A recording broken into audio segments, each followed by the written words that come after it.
اللعين الرجيم. بسم الله الرحمن الرحيم.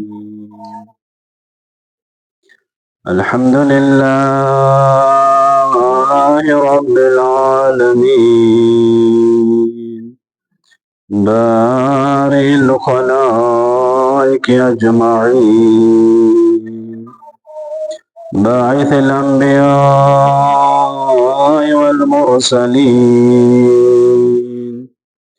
والصلاة والسلام على سيد الأنبياء والمرسلين، أبي الزهراء أبي القاسم محمد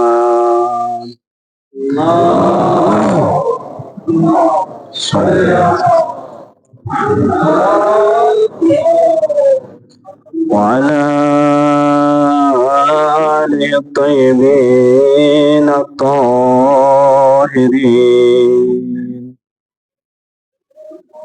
واللعنة دائمة على أعدائهم من يوم ظهرهم إلى قيام يوم الدين.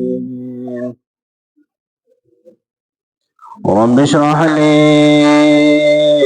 صدري ويسر لي أمري واحلل عقدة من لساني يفقه قولي. أما بعد، قال الله تبارك وتعالى في كتابه الحميد وفرقانه المجيد: بسم الله الرحمن الرحيم.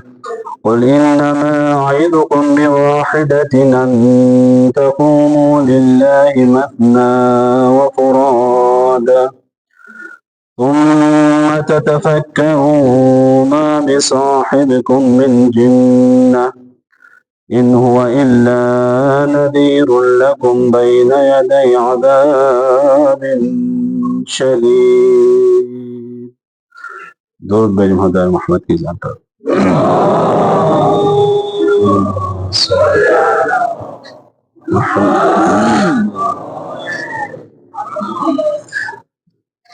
خالق اکبر کی بارگاہ میں دعا گو ہیں، پروردگارہ ان تمام مومنین کے یہاں پہ آنا اپنی بارگاہ میں قبول فرما. پروردگارہ بحق محمد و آل محمد کے صدقے میں حاضرین کی جو بھی حوائج شرعیہ ہیں ان کو اپنی بارگاہ میں قبول فرما.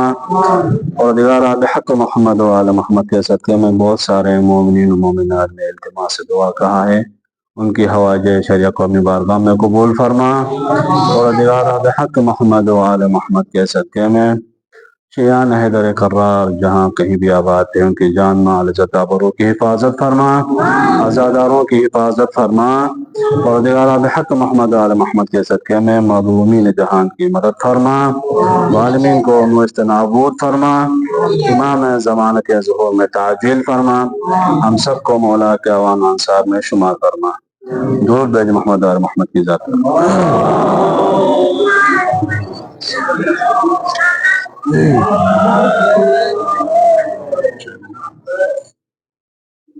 محترم سامعین، آج سشرے کی چھٹی مجلس جس موضوع پہ گفتگو ہو رہا ہے، موضوع سخن ہے القیام للہ. خالق اکبر اپنے حبیب سے مخاطب ہو کے ارشاد فرما رہا ہے: قل انما اعظکم بواحدۃ ان تقوموا للہ مثنی وفرادا. اے حبیب انہیں کہہ دیجئے کہ میں تمہیں ایک وصیت و نصیحت کر لیتا ہوں، وہ یہ ہے کہ ان تقوموا للہ، کہ آپ اللہ کی ذات کے لیے قیام کر لو، دو دو ہو کر، ایک ایک ہو کر. ثم تتفکروا، پھر تم غور و فکر کر لو. قیام کر لو گے تو اس کا نتیجہ بھی آپ کو ملے گا، اور اس نتیجے پہ غور و فکر کر لینا. اور جنہوں نے قیام کر لیا ہے میری ذات کی خاطر، جن کے اندر یہ تحرک اور بیداری پیدا ہو گئی ہے، آپ ان کو مجنون مت کہیں۔ کیا کہا کہ یہ جو تمہارا صاحب ہے، صاحب سے مراد نبی اکرم صلی اللہ علیہ وآلہ وسلم کی ذات گرامی ہے، جن کو تم مجنون کہتے ہو یہ مجنون نہیں ہے، یہ تمہارا جو صاحب ہے یہ مجنون نہیں ہے، یہ عتم مصداق ذات گرامی ہے، نبی اکرم صلی اللہ علیہ وآلہ وسلم ہے۔ اس کے بعد جو بھی ان کی اتباع کر لے گا، ان کے نقش قدم پہ چلے گا، وہ اس کا مصداق ہوگا۔ اسی لیے خالق اکبر نے پہلے ہی بتا دیا کہ دنیا والے اگر آپ کوئی نیک کام کرو گے تو کوئی نہ کوئی تانا ضرور دے دیں گے، لیکن آپ نے دنیا والوں کے تانوں پہ کان نہیں دھرنا، اس لیے کہ دنیا والوں کا کام ہی یہی ہے کہ جو نیک کام کر لیتا ہے، جس کے اندر تحرک پیدا ہو جائے تو اس کے خلاف کام کر لینا، ان کے خلاف کچھ نہ کچھ پروپیگنڈا کر لینا۔ خدا نے فرمایا کہ ان کے خلاف ان کے بارے میں آپ پریشان مت ہو۔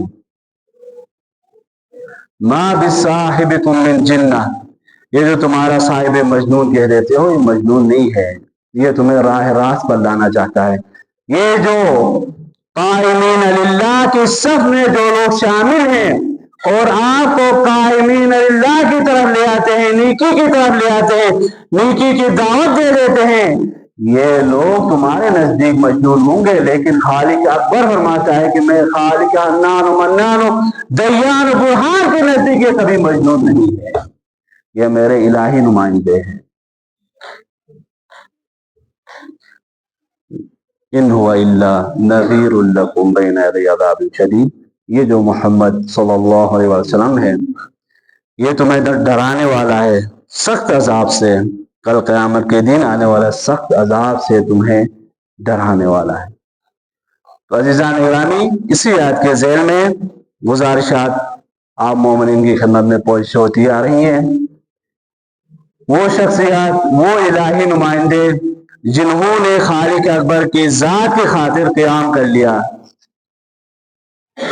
ان میں سے کچھ شخصیات کا تذکرہ ہوا، اور آج جس ہستی اور جس شخصیت کے بارے میں تذکرہ کرنا ہے وہ ہے اسلام کے بقا کے ضامن کی شخصیت، وہ شخصیت جس کی وجہ سے اسلام باقی رہا، وہ شخصیت جس کی وجہ سے دین محمدی باقی رہا، وہ شخصیت و وہ ہستی جس کی وجہ سے نماز و صوم و صلاۃ و حج و زکوٰۃ باقی رہے، وہ ہے غریب کربلا امام حسین علیہ السلام۔ اگر فرزند زہرا امام حسین علیہ السلام نہ ہوتے اور اپنا یہ قیام نہ کرتے تو نہ آج نماز ہوتا، نہ لوگ نماز پڑھ لیتے، نہ حج کر لیتے، نہ زکوٰۃ دیتے تھے، یوں کہوں کہ ایک ہی لفظ میں دین محمدی کا نام مٹ جاتا۔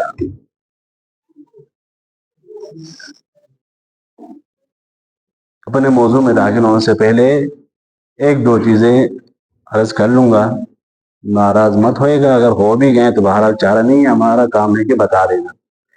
دیکھیں، والدین کی ذمہ داری ہے کہ اپنی اولاد کی تربیت کر لیں۔ پہلے بھی میں نے عرض کر دیا تھا کہ جب آپ اپنے بچوں کو لے کے آتے ہو مجلس میں تو بچوں کو وہاں سے سکھا کے لے آئیں کہ بیٹا مجلس میں جا کے بیٹھنا ہے، باہر ادھر ادھر گھومنا پھرنا نہیں ہے۔ یہ اس لیے عرض کر رہا ہوں کہ بہت سارے لوگوں نے شکایات کر لیا ہے،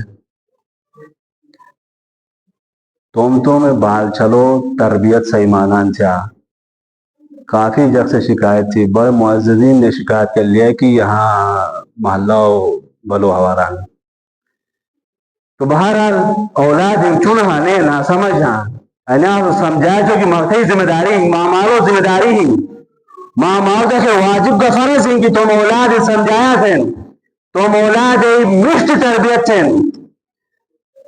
گھٹر روزانہ کم از کم ماں مارو کے فرض ہے کہ تم اولاد دان کہ بھائی یہ تھے جب ساتھی بلا وہ کی کس طرح معاشرے میں رہنا ہے، کیا کرنا ہے، کس کے ساتھ جانا ہے، کہاں جانا ہے، کیا نہیں کرنا ہے، والدین کی ذمہ داری ہے کہ اپنی اولاد کو بتا دیں یہ سب کچھ. اگر چپ پہ بیٹھے تو یا سکون رہا لکھے نہ نادان نہیں آیا تو لوگ لے لیں ماں مالدہ کے فرض ہیں کہ ماں مالے روزانہ اگر تھے اولاد سے جلنے کریں تو خدا کیوں نہیں پوچھتے ہو؟ آپ کی اولاد کچھ لے کے آتی، آپ کا بیٹا آپ کی بیٹی کوئی چیز لے کے آتی تو پوچھو کہاں سے لے کے آئی ہے. کچھ بھی پتا نہیں ہو کہاں جا رہے ہیں کہاں نہیں جا رہے ہیں کہاں آ رہے ہیں. خصوصاً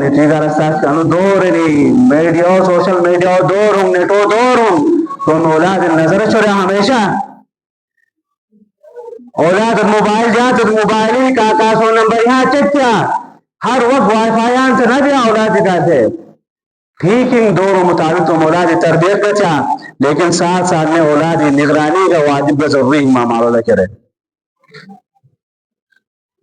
وغیرہ نیٹ اگر ماحول نہ ہوگا وہی نیٹ سے ان کو سب کچھ مل جاتا ہے. نیٹ میں سب کچھ ہے. ایک درود بھیجو خدا محمد کی ذات پر.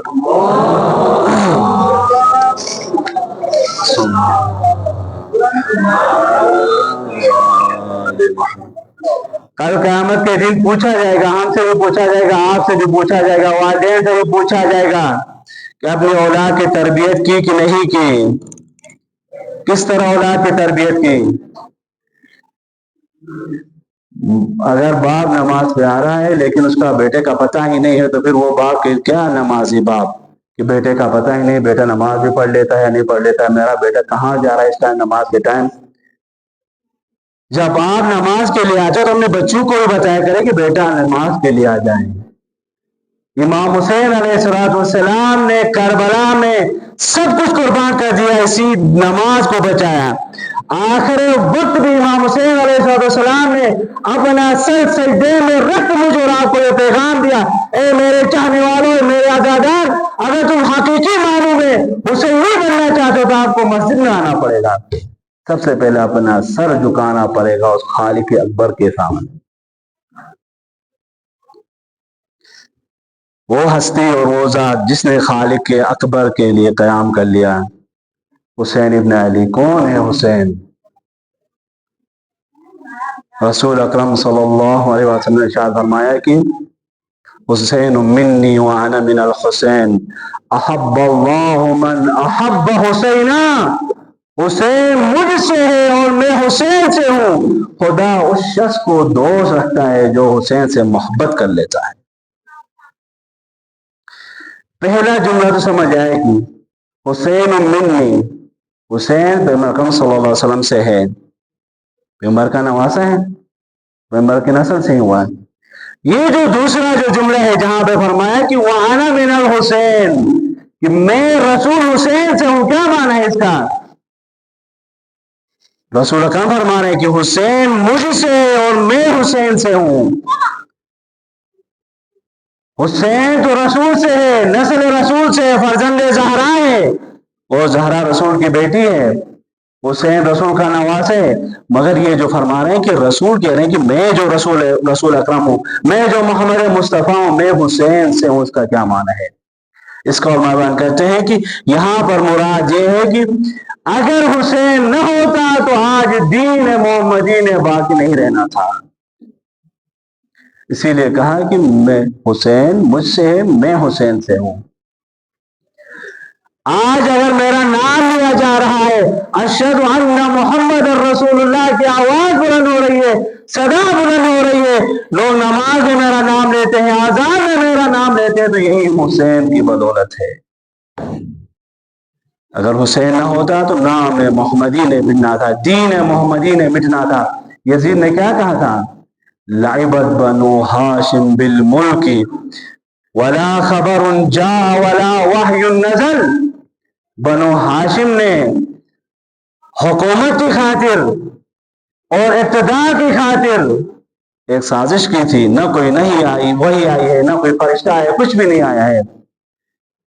لیت اشیاخی شہیدوں، اے کاش کہ وہ جو بدر میں میرے مارے گئے تھے جن کو امیر المومنین نے مارا تھا، کہہ رہے کہ وہ جو بدر والے ہوتے جو کافر جن کو مارا تھا، کہ اگر وہ ہوتے تو وہ دیکھ لیتے میں نے کس طرح انتقام لیا ہے۔ یہ تھا کہ یزید نے سب کچھ دین محمدی کو تبدیل کر دیا تھا۔ تو اتنے میں حسین ابن علی جو کہ نواسے رسول تھا، خلیفہ رسول تھا، خلیفہ بلا فصل اور برحق خلیفہ تھا، اس کو پھر ضروری تھا کہ اس کے خلاف قیام کر لیں۔ اگر امام حسین علیہ السلام قیام نہ فرماتے،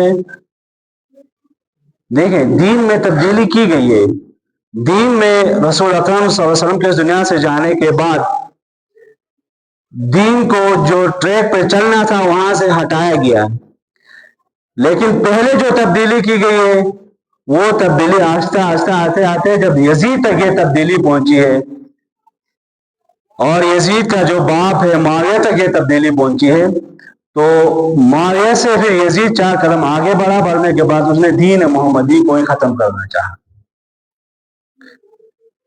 اس کا یہ تھا کہ دین محمدی کو ختم کر لے۔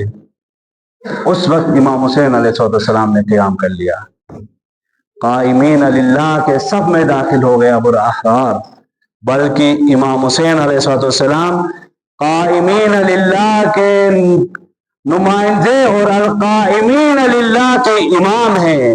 ابو الاحرار اور ابو الائمہ امام حسین علیہ السلام کی ذات گرامی ہے، جنہوں نے دنیا والوں کو بتا دیا کہ کس طرح خدا کی ذات کے لیے قیام کرنا ہے، کس طرح دین کے لیے سب کچھ قربان کرنا ہے۔ یہ کربلا والے مجھے اور آپ کو بتا دیں گے۔ جب امام حسین علیہ السلام مدینے سے نکلے ہیں تو ایک خط لکھا ہے امام نے اپنے بھائی محمد حنفیہ کے نام۔ وہاں پہ امام نے اپنے اہداف بیان کر لیا کہ میں کیوں جا رہا ہوں مدینے کو چھوڑ کے۔ اگر امام حسین علیہ السلام مدینے میں رہتے ہیں تو امام کو بھی سکون سے نمازیں پڑھنے دیا جاتا، امام بھی آرام سے جا کے طواف اور حج کر لیتے، کچھ نہیں کہہ دیتے۔ لیکن جب امام نے دیکھا کہ نہیں، اس وقت نمازیں پڑھنے کا وقت نہیں ہے، طواف کرنے کا وقت نہیں ہے، حاجی آ رہے ہیں طواف کرنے، سب جمع ہو گئے مکے میں، سب حاجی پورے ممالک سے آ کے جمع ہو رہے ہیں، لیکن فرزند زہرا مکے کو چھوڑ کے جا رہے ہیں، جا کے بتا رہے ہیں کہ ہمیشہ یہ ضروری نہیں ہے کہ جہاں پہ نماز اور روزہ صوم و صلاۃ اور حج وہاں پہ حق ہو، بلکہ کبھی کبھار حج کو چھوڑ کے جانا پڑے گا جہاد کے لیے، وغیرہ یہی حج خطرے میں تھا اگر امام حسین علیہ السلام قیام نہ فرماتے۔ امام جب مدینے سے نکلے ہیں تو اس خط میں کیا فرمایا؟ مولا فرماتے کہ انی لم اخرج اشرا ولا بطرا ولا مفسدا ولا ظالما انما خرجت لطلب الاصلاح في جد امتي اريد ان امر بالمعروف وانهى عن المنكر واسير بسيرة جدي وابي علی ابن ابی طالب علیہ الصلوۃ والسلام۔ فرماتے ہیں کہ میں یہ مدینے کو چھوڑ کے جا رہا ہوں نا، یہ کوئی فساد پھیلانے کے لیے نہیں، کوئی شر انگیزی کے لیے نہیں جا رہا ہوں، بلکہ میں کس کے لیے جا رہا ہوں؟ اصلاح امت کے لیے۔ میرے جو نانا رسول خدا کی جو امت ہے اس کے اندر بگاڑ پیدا ہو گئی، ان کی اصلاح کے لیے میں مدینے کو چھوڑ کے جا رہا ہوں۔ اگر میں مدینے کو چھوڑ کے نہ جاؤں تو پھر اس امت نے دین محمدی کو چھوڑنا ہے، چھوڑ کے کسی اور دین کی طرف جانا ہے۔ امام نے یہاں پر 2-4 جملے استعمال کیے ہیں۔ یہ جب نکلے ہیں، یہ جو خط جو لکھا ہے محمد حنفیہ جو کہ امام کے بھائی ہیں، امیر المومنین کے فرزند ہیں، ان کے نام جو خط لکھا ہے، اس میں امام نے یہ فرمایا کہ انی لم اخرج اشرا ولا بطرا ولا مفسدا ولا ظالما انما خرجت لطلب الاصلاح فی امت جدی۔ امام فرماتے ہیں کہ میں کوئی عشر کے لیے نہیں نکلا ہوں، میں عاشرین میں سے نہیں ہوں، اور نہیں میں باطرین میں سے ہوں، اور نہیں میں مفسدین میں سے ہوں، اور نہیں میں ظالمین میں سے ہوں۔ یہ جو الفاظ ان کا کیا معنی ہے؟ پہلا جو لفظ امام نے استعمال کر لیا کہ انی لم اخرج اشرا، اشر کسے کہتے ہیں؟